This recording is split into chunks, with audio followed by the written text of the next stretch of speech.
Welcome back to my channel. जय श्री कृष्णा।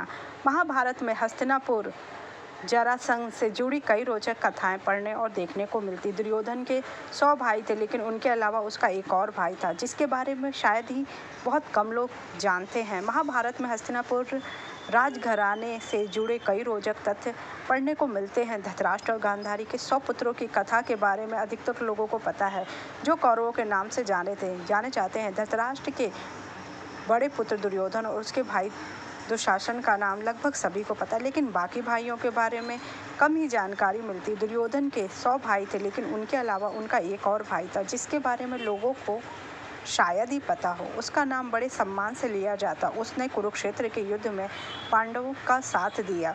आइए जानते हैं 101 भाई कौन था कौरवों का। धृतराष्ट्र और गांधारी के 100 पुत्र थे, लेकिन गांधारी की दासी सुगाधा और धृतराष्ट्र से भी एक पुत्र हुआ जो दुर्योधन का सौतेला भाई था। उसका नाम युधिष्ठिर था। युधिष्ठिर का लालन पालन और शिक्षा दुर्योधन के सभी भाइयों के समान हुआ, क्योंकि वह राजकुमार था। लेकिन दुर्योधन ने युधिष्ठिर को अपना भाई नहीं माना, ना ही उसका सम्मान किया। इस वजह से वो कौरवों से ज़्यादा पांडवों से लगाव करता था। पांडवों और कौरवों में जब कुरुक्षेत्र युद्ध की घोषणा हुई तो युधिष्ठिर ने उसे रोकने का भयंकर प्रयास किया।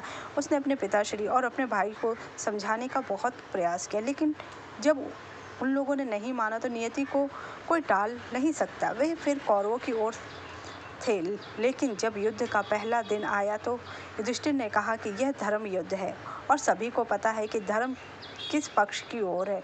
जो लोग कौरवों की ओर से हमारे पक्ष में या हमारी ओर से कौरवों के पक्ष में जाना चाहते वो चले जाएं, उनका पूरा सम्मान होगा। यह सुनकर युधिष्ठिर ने धर्म का पक्ष लेने का निर्णय लिया। वे कौरवों की सेना से निकलकर पांडवों की सेना में गए। उनके इस व्यवहार पर दुर्योधन काफी क्रोधित हुआ।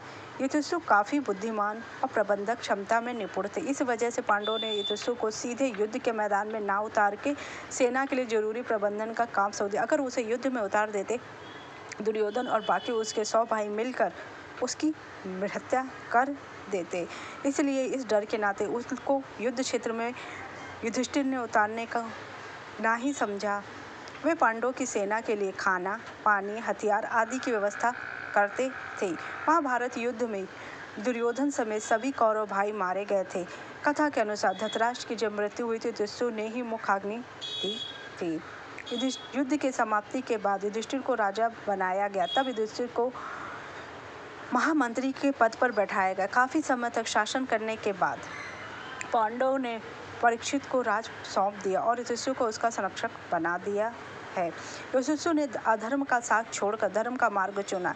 इसके लिए उन्होंने अपने सौतेले भाई का त्याग किया। 18 दिनों तक चले कुरुक्षेत्र के युद्ध के समाप्ति के बाद कुल 11 लोग बचे थे, जिसमें युधिष्ठिर भी था। के इकलौते पुत्र युधिष्ठिर कुरुक्षेत्र में जीवित रहे, मारे नहीं गए। उन्होंने युद्ध की शुरुआत में ही धर्म का रास्ता अपनाते हुए कौरवों का साथ छोड़ दिया और पांडवों की तरफ से युद्ध में शामिल हुए। उनकी मृत्यु युद्ध में नहीं हुई, बल्कि वृद्धावस्था में हुई। युधिष्ठिर एक धार्मिक और बुद्धिमान योद्धा थे। उन्होंने अधर्म का साथ देने के बजाय धर्म का पक्ष चुना। महाभारत के युद्ध के बाद युधिष्ठिर धृतराष्ट्र के एकमात्र पुत्र थे जो जीवित बचे।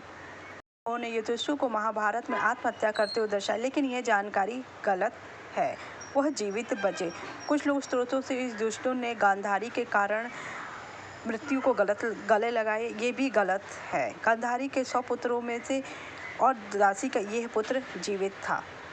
के प्रति युधिष्ठिर ने उसका व्यवहार युधिष्ठिर ने युद्ध के शुरू होने से पहले युधिष्ठिर के पक्ष में जाने का फैसला, क्योंकि वह जानता था कि उसके भाई दुर्योधन ने महारानी द्रौपदी के साथ गलत किया है, क्योंकि पांडवों ने कभी भी गलत का रास्ता नहीं चुना और वह द्रौपदी के प्रति सम्मान की भावना रखता था, क्योंकि एक नारी के साथ इतना बड़ा अत्याचार नहीं करना चाहिए। इसलिए इतिहास के पन्नों में युधिष्ठिर को बहुत आदर और सम्मान के साथ वर्णन किया गया है। युधिष्ठिर द्रौपदी के प्रति और दुर्योधन का दूसरा भाई विकर्ण का व्यवहार सम्मानजनक था, क्योंकि जब द्रौपदी का अपमान हो रहा था, विकर्ण ने ही सीधे तौर पर द्रौपदी के अपमान को गलत ठहराया और कहा कि भरतवंश की बहू का इस तरह अपमान करना गलत है, क्योंकि उसने द्रौपदी की चीरहरण का विरोध करने वाला एकमात्र व्यक्ति था, क्योंकि उसे पता था कि भरतवंश की बहू के साथ ये सब करना एक निंदनीय कार्य है।